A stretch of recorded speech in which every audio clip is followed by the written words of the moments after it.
doesn't take much to throw this ship off, does it? Very little. Changing altitude, giving the C-47 more power, or a shift in load will easily throw it out of trim. While we're on the subject, Captain, how about giving me some of the zones? Very well, Lieutenant. To begin with, don't fly the C-47 at over 207 miles per hour, or do more than 255 in a glide. It's not a fighter job, you know. Maneuvers such as dives, spins, loops, Immelmans, inverted flight, and so forth are definitely out. In other words, you'll act nice so long as you don't try to play around.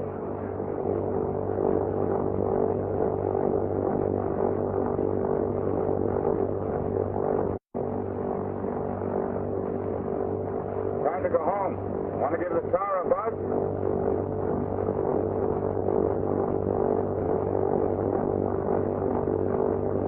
Change fuel quantity gauge switch. We'll go back to the main tank. Let's go through the approach check now. Cross feed valve should be off. Check. Wing de-icer valve. Off. Both autopilot valves. Off. Mixture control set to auto rich. Cowl flaps in trail position.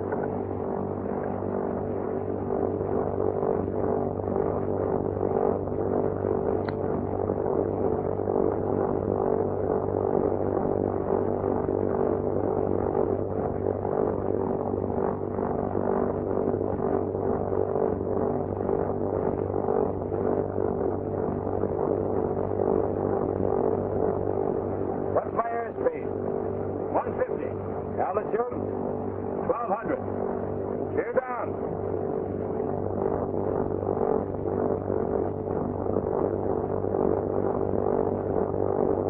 Gear down and left.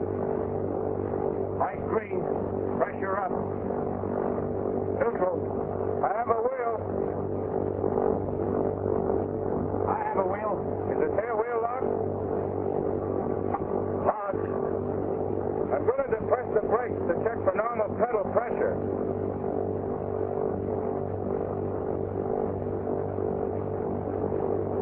We're starting our base leg now. Give me 1/4 flap. 1/4 flap. On the final approach, I'll take 3/4 flap. Check.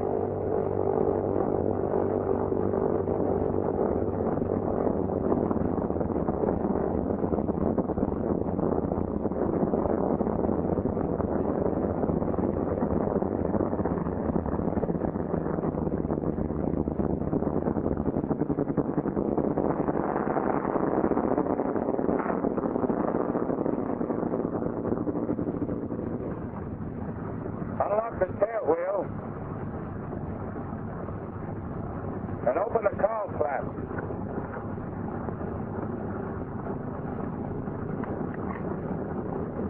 And that's all there is to it. Except, of course, that in the C-47, as in any airplane, the landing isn't complete until the wheels have stopped moving. Is the procedure very different for a single-engine landing? There's a single-engine checklist on the hatch. It's really easier to show you than explain. Let the tower know what we're up to and I'll demonstrate. Tower from Army 25.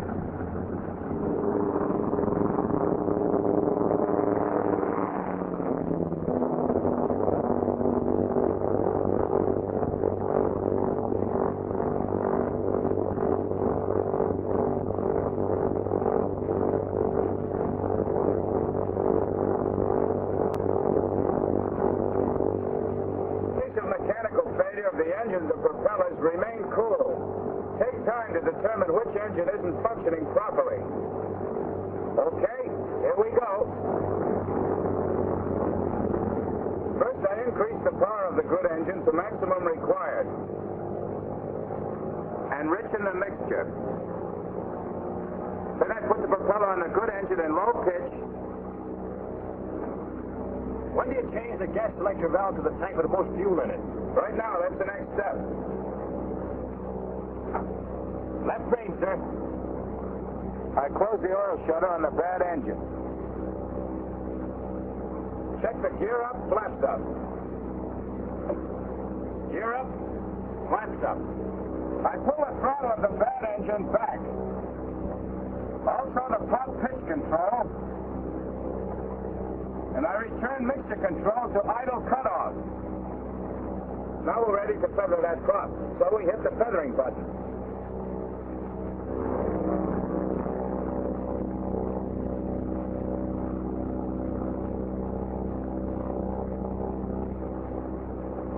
After the prop is feathered, cut your ignition switch and turn off gas tank selector for bad engine.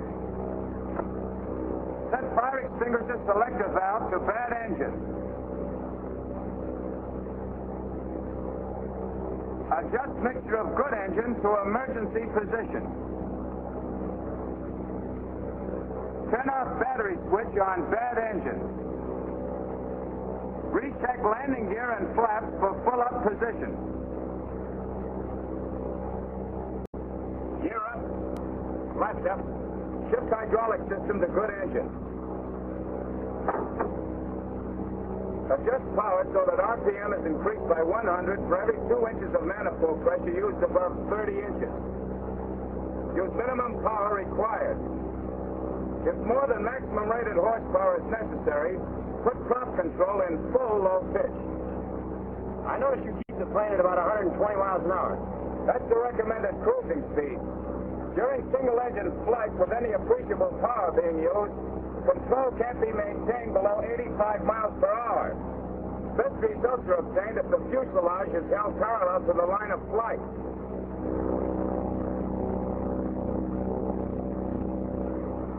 What's the reason for dropping the wing on the live engine side 3 degrees?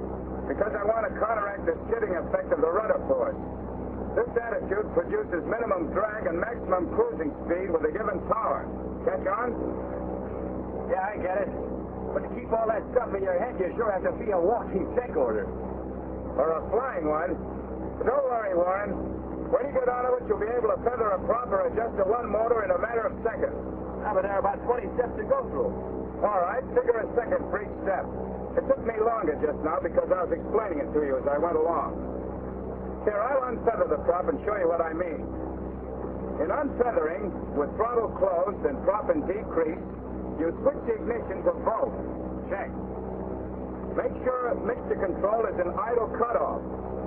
Turn engine fuel tank selector to desired tank. And push the feathering button and hold until the prop windmills to between 600 and 800 RPM.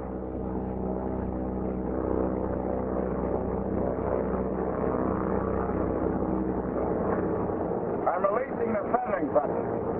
Move mixture control to auto rich.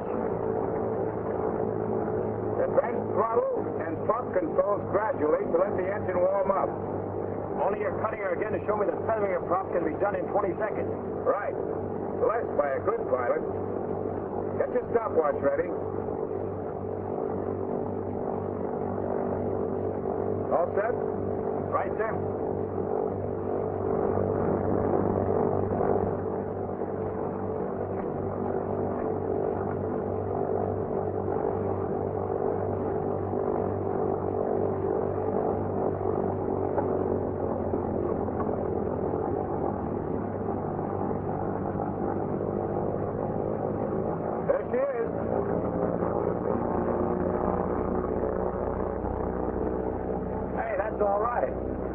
It's all annoying how, Lieutenant.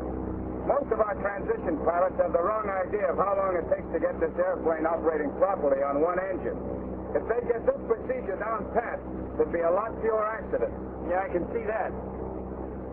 Now for that single engine landing. We're clear with the tower, aren't we? Right, sir.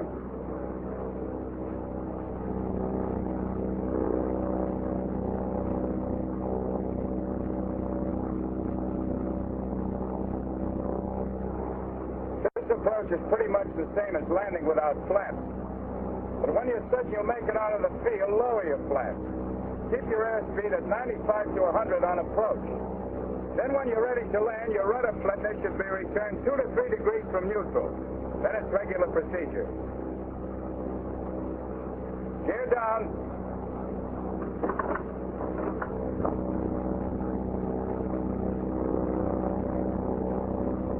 battle less.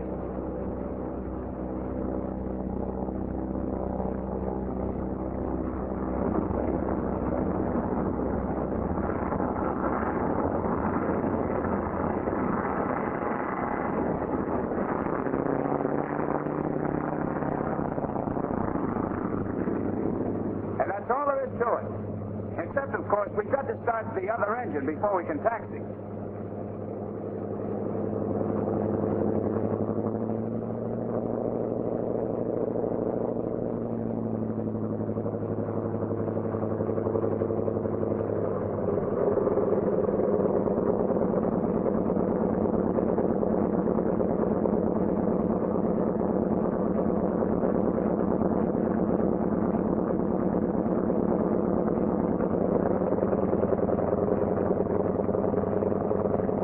We idle at 1,000 RPM to cool the engines below 180 degrees centigrade. Now the next step. Reach for 4-1-A.